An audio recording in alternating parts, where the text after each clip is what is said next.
What's up, boys? It's been a little while since I've been on here, so I hope life is treating you well. I hope many blessings are coming your way. I hope you're working hard. I hope you're dedicating yourself in whatever you're doing.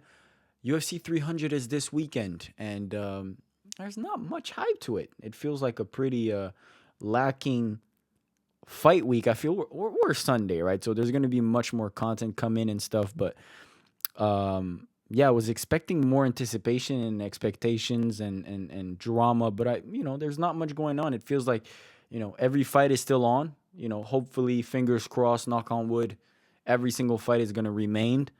Um, but recently, I saw a podcast. I was doing the deeper dive for the UFC 300, and while doing some research, the Dana White podcast with the Nelk boys, and he was before he announced Jamal Hill and Alex Pereira as the main event. They were asking him, what was going to be the main event, and he was saying that he was working on many different options, and there was one in his mind that he really wanted, and I'm pretty sure Jamal Hill and Alex Pereira wasn't that one. So I'm kind of curious to know. It'd be fun for Dana White to announce these. I know it might like lose hype for the actual main event that was replaced. But I know I'm just curious to know these things. Like, what was the original plan for UFC 300? Because I'm sure he had something bigger in mind. Even though Jamal Hill and Pereira is a great fight, I'm sure there was something bigger in mind. Um, the way he hyped it up and he described it. So, you know, I'm just curious. I'm just curious to see, and obviously these two, Jamal Hill and Alex Pereira, is going to be a great fight. Like at the end of the fight, they're going to be like happy they paid. I'm pretty sure it's going to be a fight that you know lives up to expectations. I'm pretty sure, but those are not like names that for the casual fans they'll like look up interviews or like look up the rivalry or what each guy did in the past. Maybe a little more on Alex Pereira's side, but he doesn't even speak English, so it's difficult for the casual fan, the American casual fan, I guess, um, even outside of Brazil, because pretty much only Brazil would know. But it would be difficult to find and connect with Alex Pereira, and same thing with Jamal Hill, just because he hasn't been at the top for super long. Before he fought Glover Teixeira, I think he had beaten Thiago Santos, I'm pretty sure. So he's not like he's been at the top for a long time, and casual fans know who he is. So I'm very curious to see how UFC 300 is going to do in terms of numbers, because for a hardcore fan, it's a stacked card from top to bottom, but it's not like the highest name value card you can have.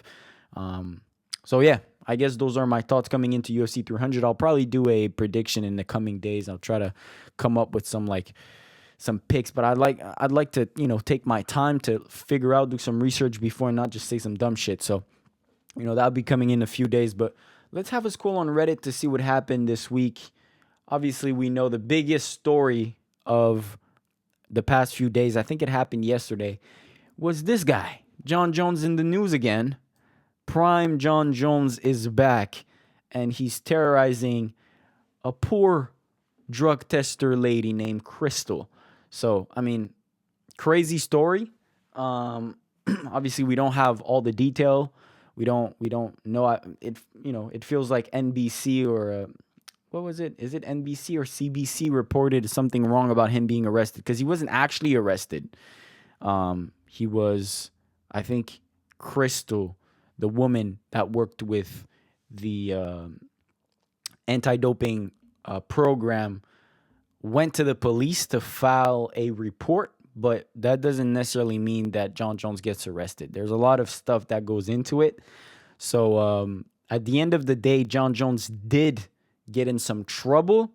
And at this point, I see both sides of the stories, where people are like, he uploaded a video of himself, obviously walking the two-person out of his driveway, and he was like giving the lady a high five or something, you know what I'm saying? And people are like, oh, so maybe she was just exaggerating, and it could be an option, right? But even in the text on his Instagram, he was talking about the fact that he did use some profanity against the people that came in asking for a sample of his urine and blood, whatever it was. So the reality is this. Listen, if I'm Jon Jones, right, 36 years of age, about to walk away from the sport, like, you have no margin of error anymore. It's just unfortunate, but because of the amount of incidents that happened throughout your career, there's nothing you can do.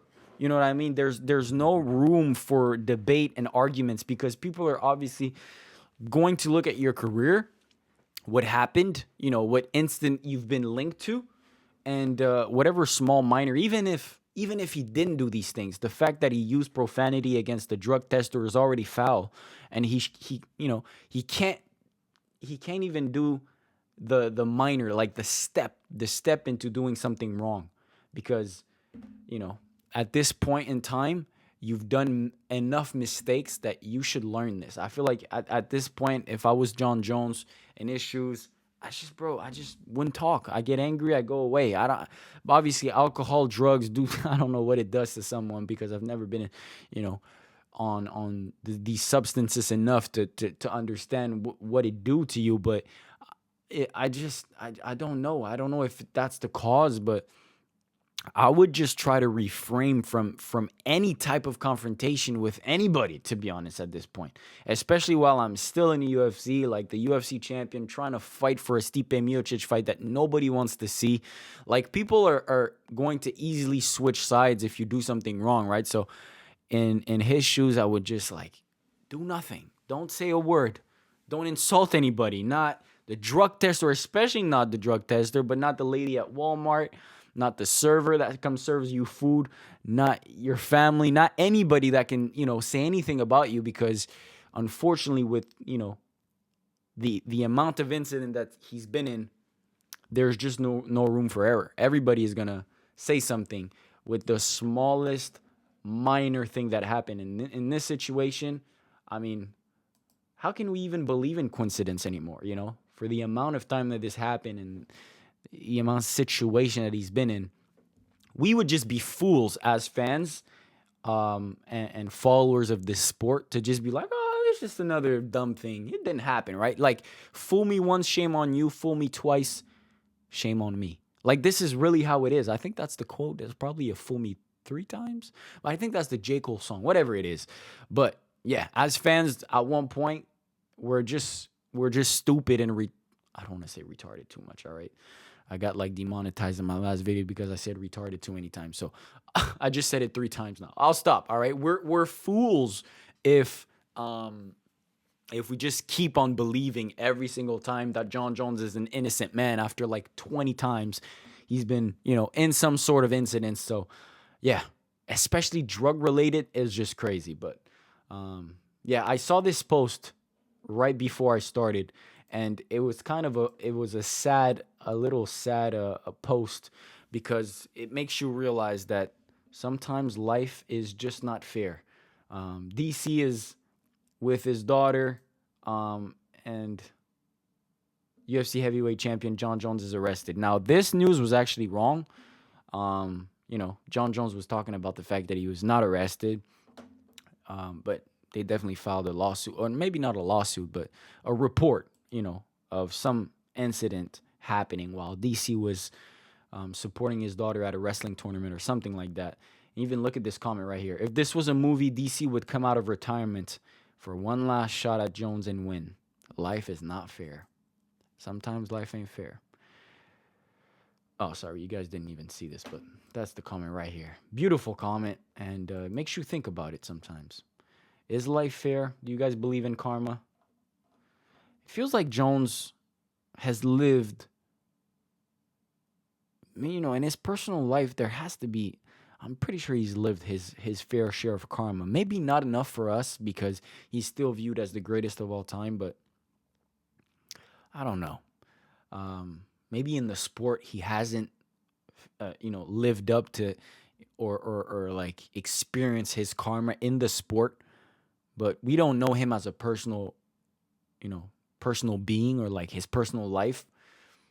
So I don't know. I'd be curious to know because deep down inside, certain things can't go unnoticed. You know what I mean? When you do wrong, wrong, wrong after wrong, usually comes back to bite you. You know what I'm saying? Joan getting arrested was fake news, apparently. NBC being NBC. Yeah, see, that's what I was talking about. Unpopular opinion, failing drug test and getting arrested helped Jon Jones in maintaining his undefeated streak. That's true.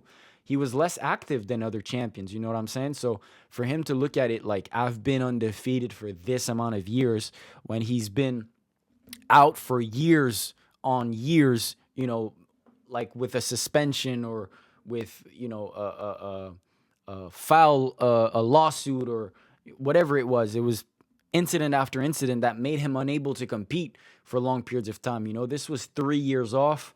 Then 2018, 2017, that was basically a year off.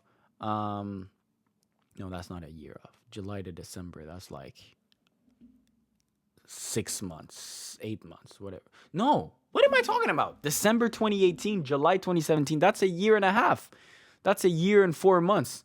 I just got confused with the year, but yeah, it's not 2017, December 2017. It's December 2018. So that was another year and a half off to get the belt back again. Same thing with, before that fight with DC. Took a little while to get back in there. So he hasn't been super active, a year, almost 2 years. Then he had a run in 2019 to 2020 where he fought a few times. And then in March, 3 years off. So, I mean, listen, he's one of the greatest of all time. You can't deny it in terms of talent. People trying to run away with it. And, I understand it. It sucks that he got popped for steroids and he's been in that many incidents. But as a fighter, I don't think we can deny the fact that he is probably the most talented fighter ever and one of the greatest of all time. I say one of because if we look at statistic, he's the greatest. But because of the incidents, I say one of just so that, I tell you guys that I understand the other side of the story. If you don't want to put him on your list, I understand. But then you can't put Anderson Silva because he popped as well. And you can't put a lot of guys in there as well. So it depends to what's the line and where we toe the line, basically. But I understand both sides of the stories. We just can't deny Jon Jones being one of the greatest of all time. I called it. 299, let's go. I want to fucking die. Those last few cards, I mean, but juice. I don't know why they're doing this, to be honest.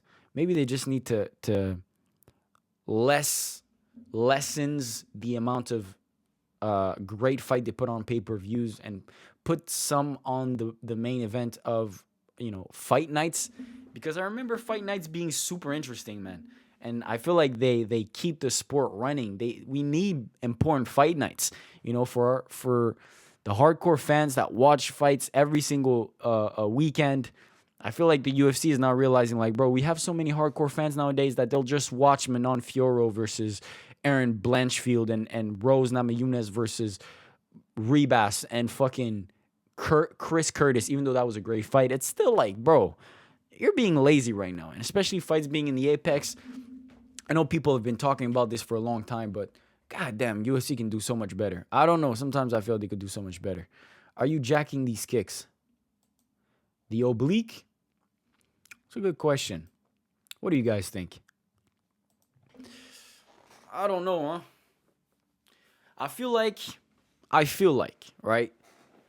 MMA is the closest thing to an actual all-out street fight, right?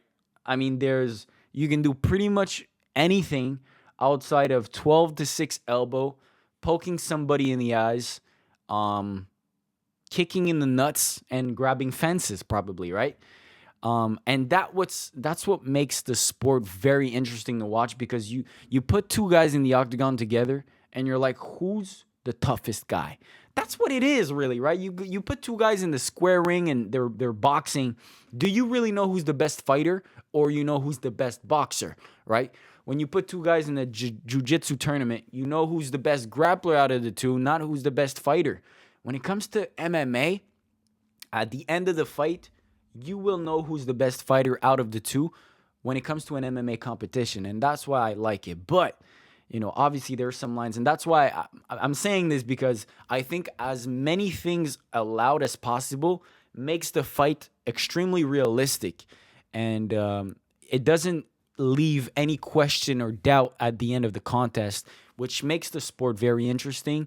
And that's why I fell in love with it, and I think that's why a lot of people fell in love with it. But obviously we care for the safety of the fighters. We want these guys to come back and get another paycheck and be able to be consistent in the sport. And if there's too much trauma and danger and injuries that are caused inside the octagon, unfortunately, these guys are not going to be able to compete again, and it's not going to be a venture that many people are going to want to dive into, right? Already, MMA is such a fucking crazy sport that I don't know a lot of people that wants to do this for a living, right? So if you do add in these cushion rules like no oblique kicks and maybe like no knees and they do no knees to grounded opponent. I think PFL, they do no elbows or something like that. It just makes the sport a little more watered down, but it creates a more like it creates a bigger opening for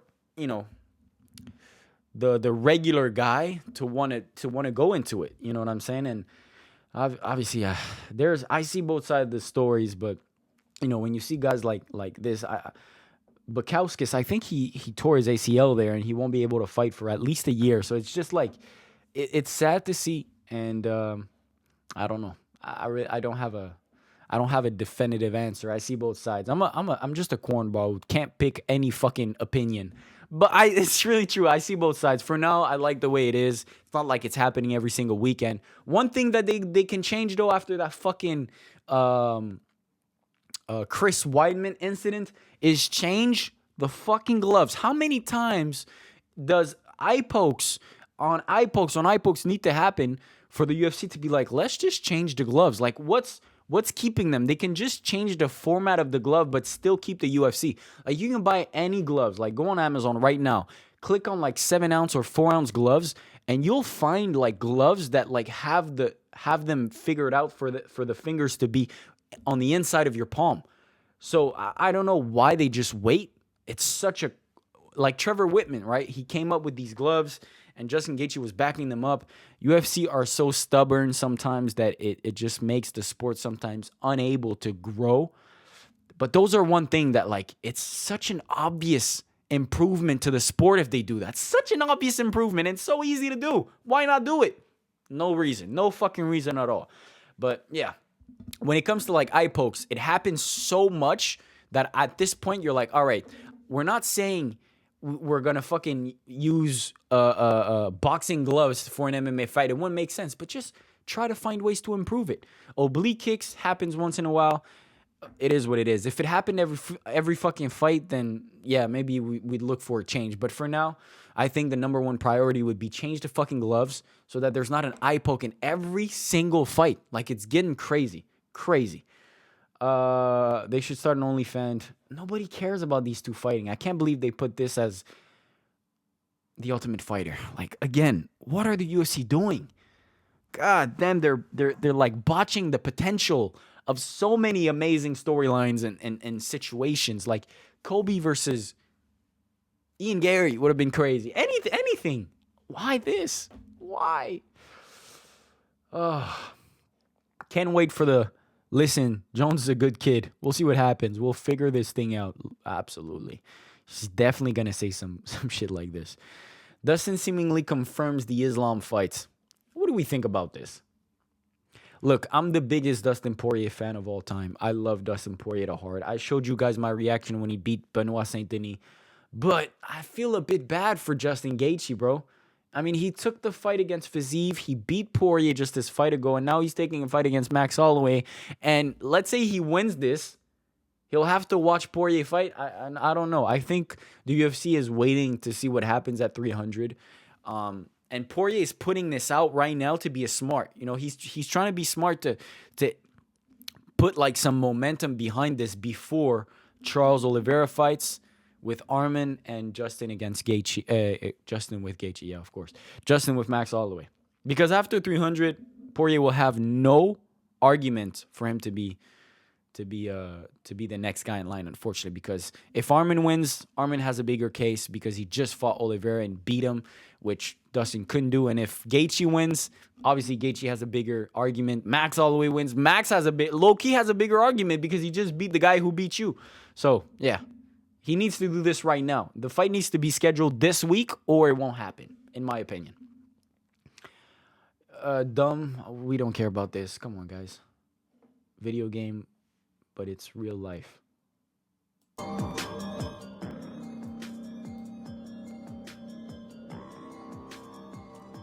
Is this an amateur guy sparring?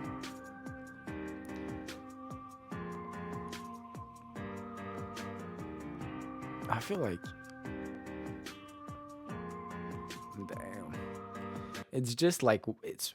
I've said this before, but... I'll end on this. Sparring is such a delicate... It's such a delicate dance and balance. Because when you're sparring a guy less experienced than you, it's kind of the unwritten rule to be like, I'll give him a chance, right? I'll be nice with him, play light. When you're fighting a guy that's better than you, more experienced than you, it's more difficult to find that balance because he's the one that's supposed to set it, right? And you, as the less experienced fighter who's sparring, you kind of need to just follow the rhythm. Because, number one, if you go too hard, you kind of know you're risking the other guy to be like, listen, I'm giving you some chances. Why are you going hard? And he just fucks you up, right? But then if you go too light, there's also a risk that the other guy decides that, hey, listen, I'm better than you and I'm going to just pick you apart. Because there's kind of like this unwritten rule, right? That the guy that's more experienced needs to be nice. But there's also a part to me that's like, whenever I'm sparring against a guy that's more experienced, like, he kind of needs to let me know that he's more experienced. He's going to let me know in some ways, right? And when it happens, when he wants to show me that he's better than me, what do? Do I like lay back and let him piece me up? Or do I go forward? And that's the question. Because if you go forward and you actually try to brawl, or I don't want to say brawl, but like actually try to push the percentage that you're going. What if he decides to push his percentage up? And then we're just in a fucking battle that never ends. That's the ego battle of the sparring that sometimes can go left. So it's a tough situation to be in sometimes. I'm not going to lie. But I guess what I would do personally is try to follow the rhythm. If I'm fighting a guy who's more experienced, let him set the pace. And if he is going up in pace, listen, I'll just try to keep up, but stay under him, right? Not go too much to where his ego gets hurt and he knocks me out. So I guess that's my opinion on it. So anyways, let me know what your thoughts about this whole Jon Jones situation. I'll try to record this prediction video this week, probably tomorrow, day after, do some research. But I'll see you guys this week for sure. For sure. You have my word on it, all right? Take care, boys.